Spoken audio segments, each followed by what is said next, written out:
84 लाख योनियों में एक प्रेत योनि है।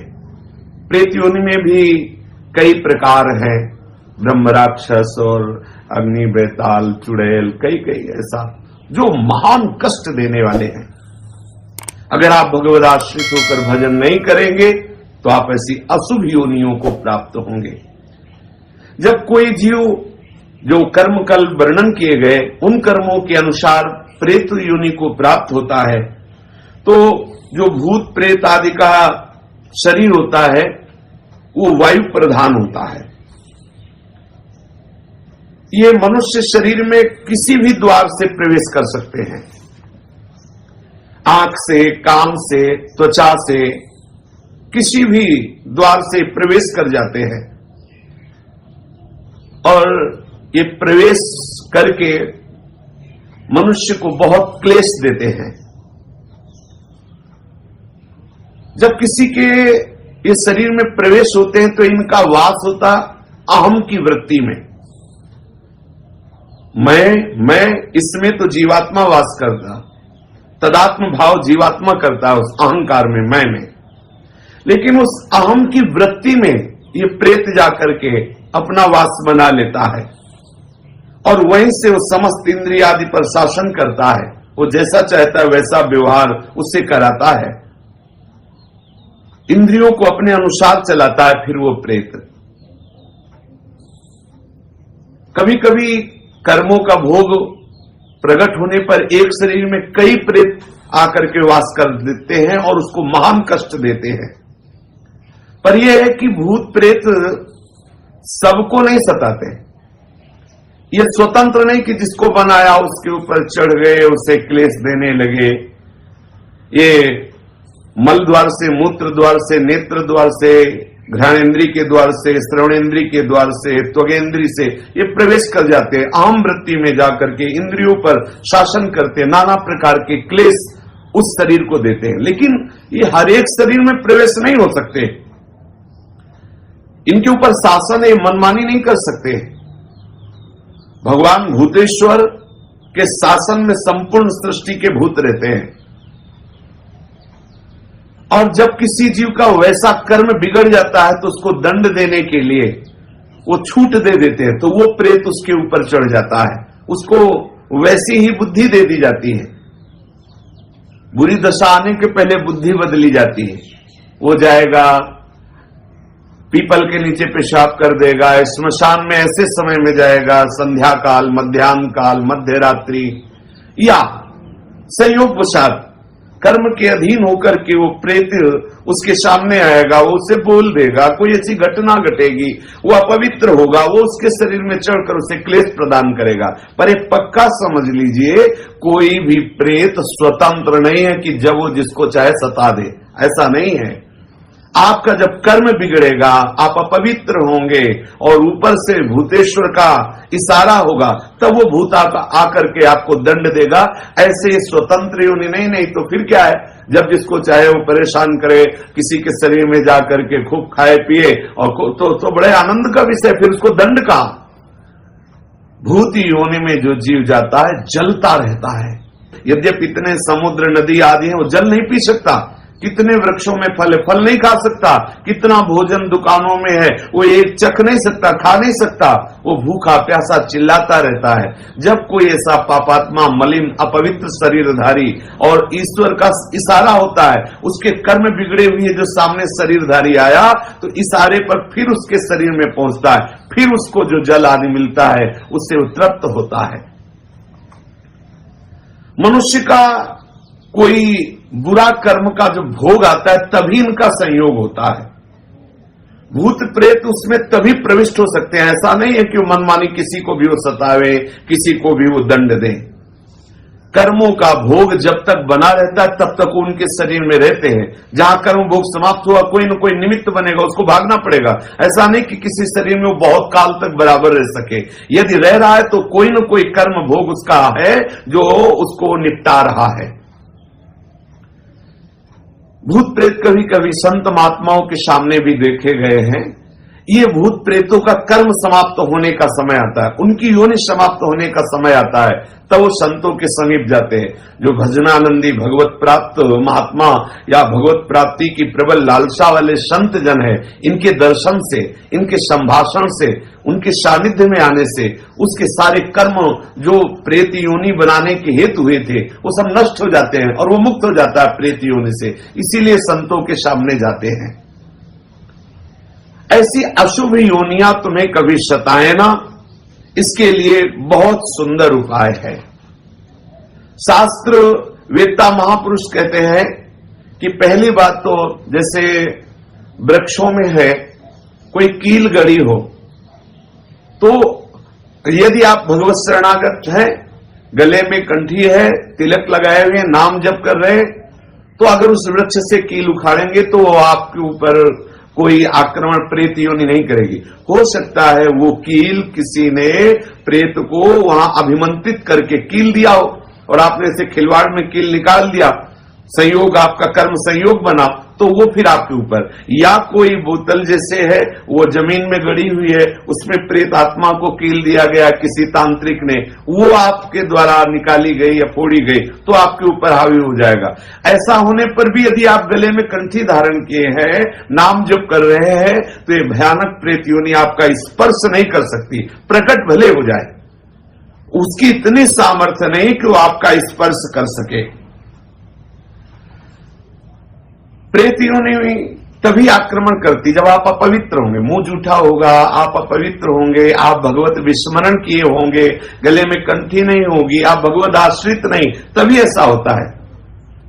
एक प्रातःकालीन बेला पर घूमने गए थे तो एक भयानक प्रेत प्रकट हुआ, तो घबरा गए, गिर गए।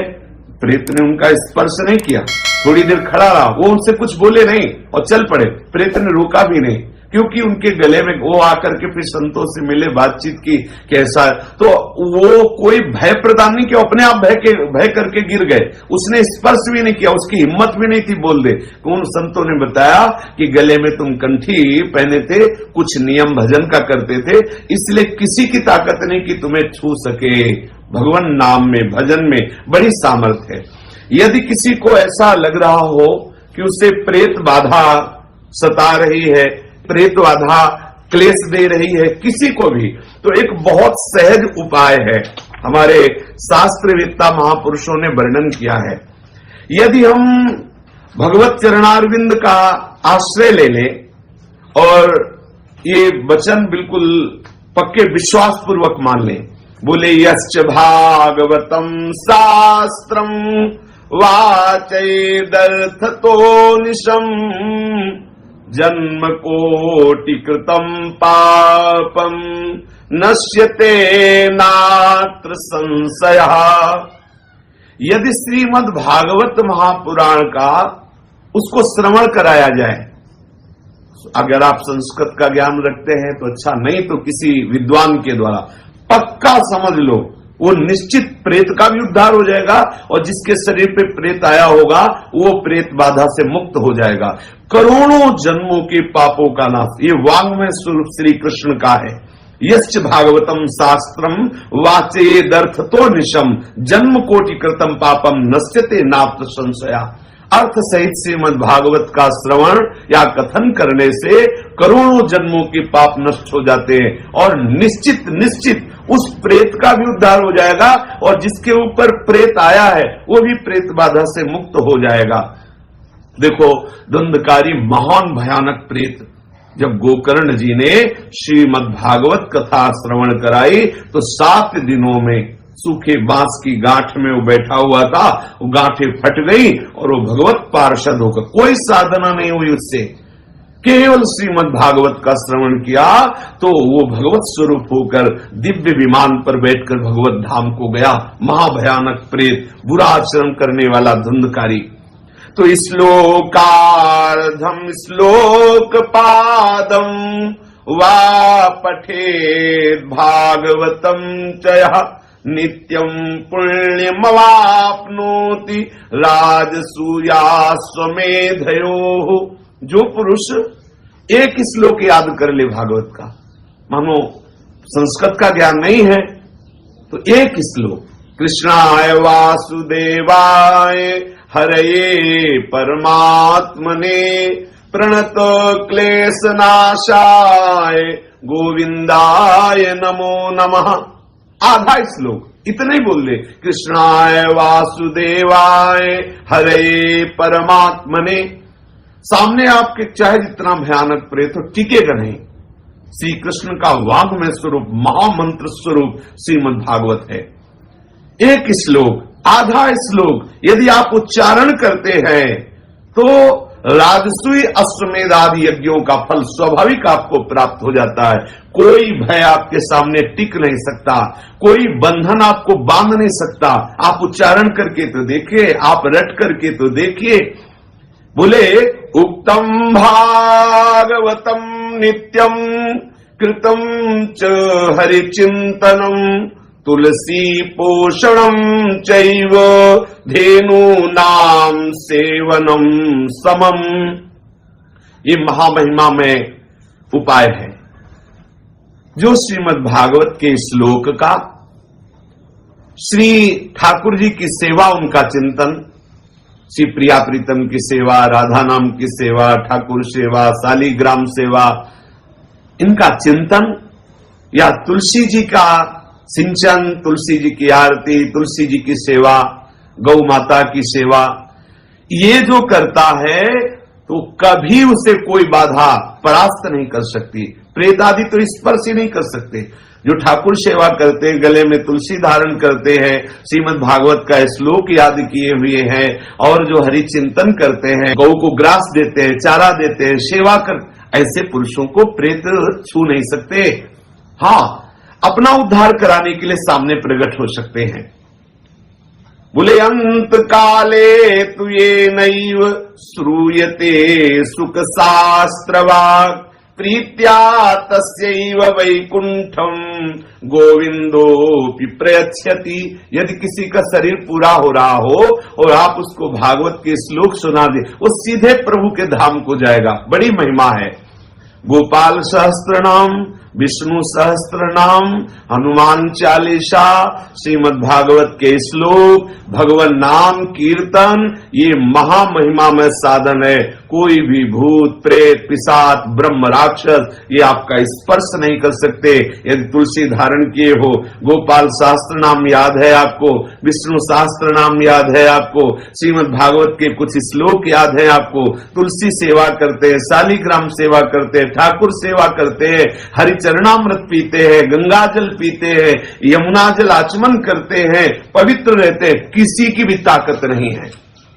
भगवान नाम कीर्तन करने वाले को कोई सामर्थ्यशाली त्रिभुवन में नहीं जो परास्त कर सके। इसलिए जीवन का परम लाभ श्री हरि चरणों का आश्रय लेकर शरीर को पवित्र रखो, खूब भगवान नाम चिंतन करो, शास्त्र विहित कर्म करो, सबको सुख पहुंचाने की चेष्टा करो, तो ये जो दुर्गति है इससे बच जाओगे। ये जो महान क्लेश देने वाले घातक अशुभ विनायक है, इनसे आप बच जाओगे। भगवान नाम महामहिमा में गरज रहा है, खूब नाम कीर्तन करो, प्रभु के आश्रित रहो, यही जीवन का परम आनंद है। श्री राधा वल्लभ लाल की जय।